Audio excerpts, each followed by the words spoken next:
I'm so pleased to be able to introduce you to Luca. Luca is a managerial excellence consultant, a managerial teacher, and an author of 9 books.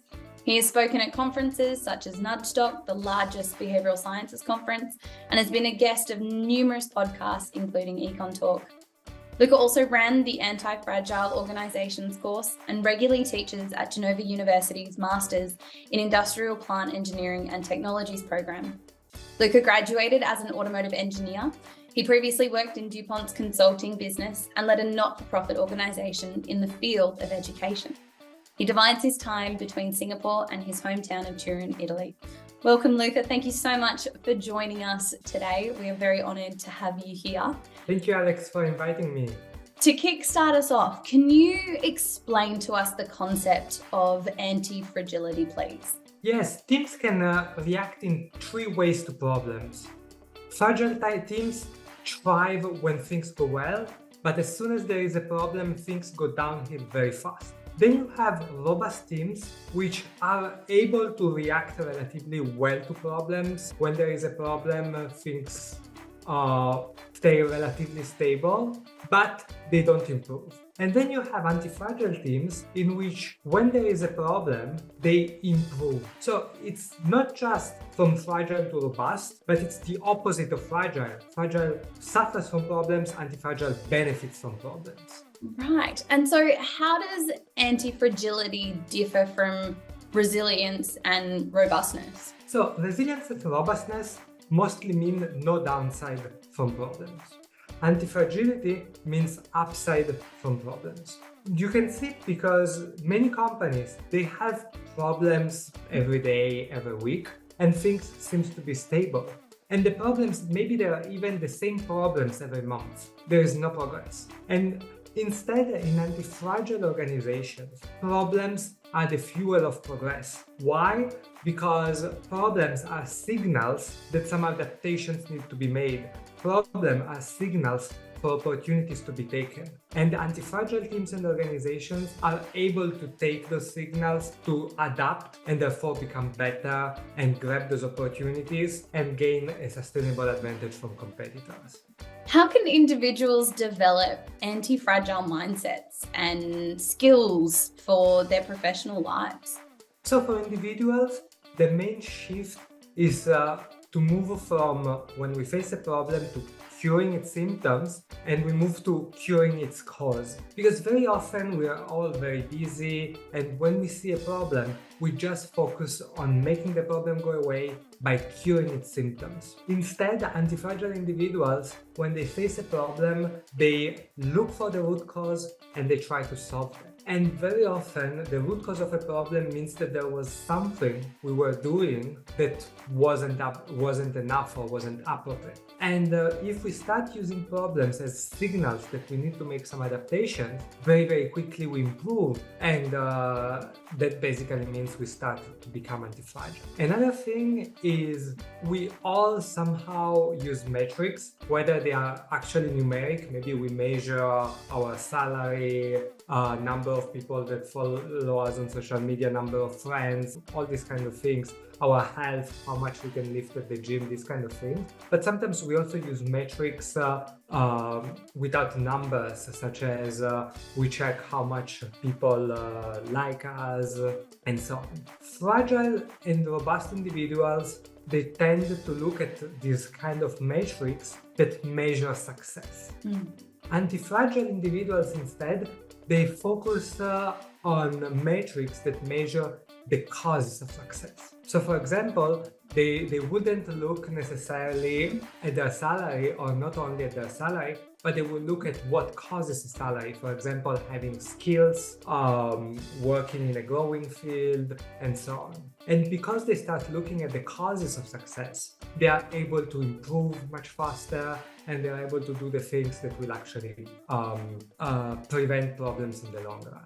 The last thing is to learn from experience before the pain of experience hits you, which means I don't have only to learn from my experience, I can also learn from the experience of others. If something bad happens to a friend, a colleague, I can learn from it to prevent it from happening on me. No, it's great. It kind of leads me into my next question then. How does anti-fragility then relate to risk-taking and or failures in the workplace? How do we learn from those around us and their mistakes as well? Well, exactly.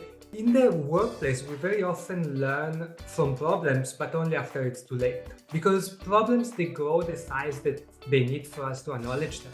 And what happens in a lot of organizations, I think that we might have a problem, but maybe I have another priority, I don't work on it. And the only moment I will work on a problem is when it becomes larger than my current priority. That's obviously suboptimal. What anti-fragile organizations do instead is that they start working on problems before they are big enough to warrant their intention. Of course, it doesn't mean to work on anything small, but with a bit of experience, you can know what kind of problems grow over time. And when you spot one, you address it today, not because it warrants being addressed today, but because it will warrant being addressed tomorrow. So this is one of the things that relate to risk-taking. Another one is when you solve problems, you want to make sure that you solve it in the long term. And that's because risk, like when you see a problem, it's a symptom of usually a risk that you will have all your life or all your career. Which means, for example, let's say that there is an incident on the workplace today. That's a symptom that I risk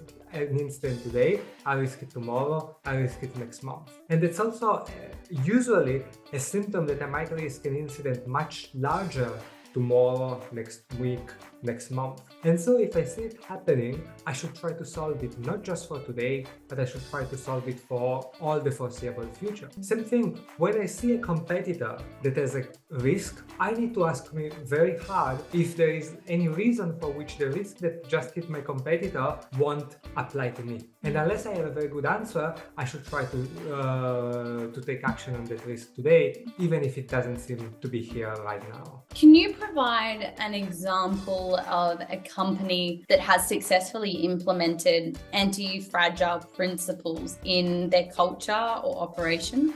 Yes. So the very typical example of an anti-fragile company is Toyota in automotive manufacturing. You might have heard about Toyota for all their work on quality, just in time. All their production system is about surfacing errors and problems when it's early and to make sure that they become so urgent that you will fix them. I make an example. In Toyota, there used to be this red rope hanging from the production floor, and the idea was that each employee, as soon as they spot a quality defect, they should pull on the rope. And what happens when they pull on the rope is that production stops. And you can imagine in an automotive company, having production stopped is extremely costly. And the idea is, because it's costly, it will make it extremely urgent and everyone will focus on solving the problem at hand. Which means lower costs in the long run, because having a quality defect is basically a cumulative cost over time, because you will have scrap, you will have unhappy customers and so on. So the idea is, I make the problem urgent, I make it evident, people work on it, we solve it, we are stronger in the long term. Another company which was rather anti-fragile, at least on some aspects, for example, because of course, like some companies are very anti-fragile on product maybe, and they are fragile on other issues, let's say. DuPont, which was my former employer, was very anti-fragile on safety. And I give you an idea. What will happen is that in all companies, when there is a big incident at work, later there is an incident investigation.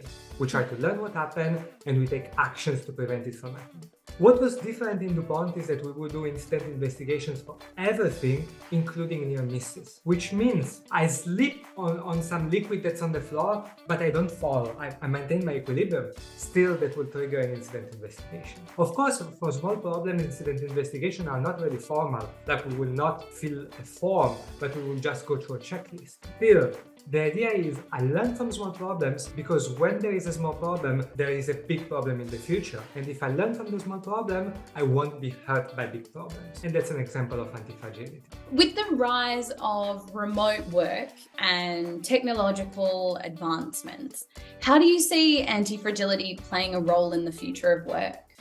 Antifragility is more important than ever because with remote work, it's easier to hide problems. When we're working in an office, usually you have maybe your manager nearby, people talk to each other. It's more likely that if there is a problem, it gets surfaced. With remote work, it's so much easier to hide problems or just the problems not to be spotted because maybe there are two people working in two different offices or in two different homes. They each think that the other person is responsible for checking something, and then maybe that's not happening. So with remote work, it's more important than ever to proactively surface problems before it's too late. And much of what we can learn about antifragility is about very concrete ways and habits that cause problems to be surfaced and be taken upon before it's too late, before they become a risk for the team or for the company. So then how do companies actually go about measuring and evaluating their level of antifragility? Well, the trick is you cannot put a number on it.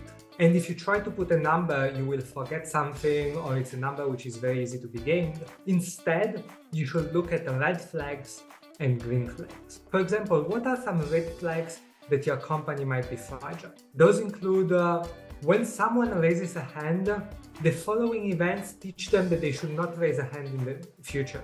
For example, I raise the hand and I say, we have a problem.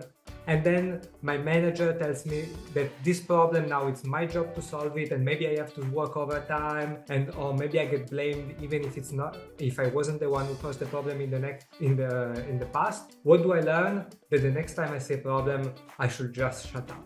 That's a big red flag of fragility. Another symptom of a fragile company is that problems get hidden under the carpet, or if it's not possible, they are solved in the most superficial way possible. Another red flag, the company is over-leveraged or the teams are overworked, which means that when there is a problem, people don't have the capacity to solve it right now, they let it grow. And then we have green flags for antifragility, that if you have them, that's great. And these are people surface problems proactively. It doesn't happen that someone sees a problem and doesn't raise the hand. When they raise a hand, the following events teach them that it was a good idea to have raised the hand. For example, the manager thanks them to have raised the hand. When problems are surfaced, they are tackled at a root cause level. Another big green flag is that problems that can be ignored aren't ignored. And then antifragility is not just about working on problems, it's also working on opportunities. And so something that you see in antifragile teams is that when there is an opportunity, just like problems, they are surfaced. People raise hands, they say, we have an opportunity. And then we try to understand how to grab this opportunity in the long term.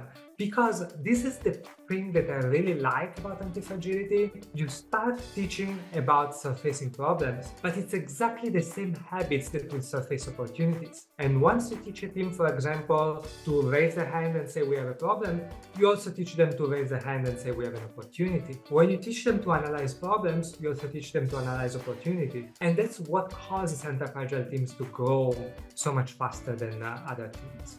Awesome, thank you. Now, we are so excited to be launching our Antifragile program. Now, can you tell us a little bit about Eagle's Flight's Antifragile Organization program and what does it actually do for our clients? It's all about teaching managers a few right habits that will make their team more antifragile. Very importantly, it's not about adding new items to their schedule because we are all very busy, and I know from experience that when I ask managers to add new things to their schedule, it just doesn't happen. Instead, it's about understanding a few habits that are triggered by events which are already in their schedule, just how to do them slightly different so that instead of ignoring problems or solving them superficially, for example, they are solved at a deeper level. Or when you ask questions to your team, ask them in the right way that makes them more likely to solve these problems. So there are a few keystone habits that managers can have, a few ways in which they can react to some triggers that happen in the workplace, and we are just teaching those, and the result is that they change the way that their team operates and reacts to problems and to opportunities in the ways that I just discussed earlier. What will clients and participants experience as a result of participating in our Antifragile program? So what happens is usually they go back to the team, and during the first week there will already be a first opportunity in which there is one of those trigger events. Maybe a problem is spotted, maybe someone asks questions and so on, and immediately they will see that the manager applies the habit he just learned, he responds to it in a slightly different way from what he reacts in the past, and then he will observe the wildly different reaction that they get from the team. A problem that before would have been ignored, suddenly just because they asked the right question maybe gets tackled. And already you start seeing that. And then of course, after 1 month, 6 weeks, you will see the results of this tackling these problems in a different way. Maybe you will discover that because next week, the first week after the course, you solve the problem once and for all, next month you discover that you have more time because that problem that was occurring every month is not here anymore. Or maybe you discover that someone who you thought was a demotivated employee who wasn't really caring about problems, because the one time that there was a problem, you demonstrated that if we raise the hand, for example, we can actually solve the problem, then suddenly he becomes more engaged because he notices that some events are trigger for progress, that actually things change and change for the better. And so usually what happens is that second month, third month, you start really seeing a different way of working in your team. That's awesome. And thank you, Luca, for joining us today. We are so grateful for both your expertise on the matter and for your time today. It is a pleasure as always. Thank you so much. Thank you for having me here.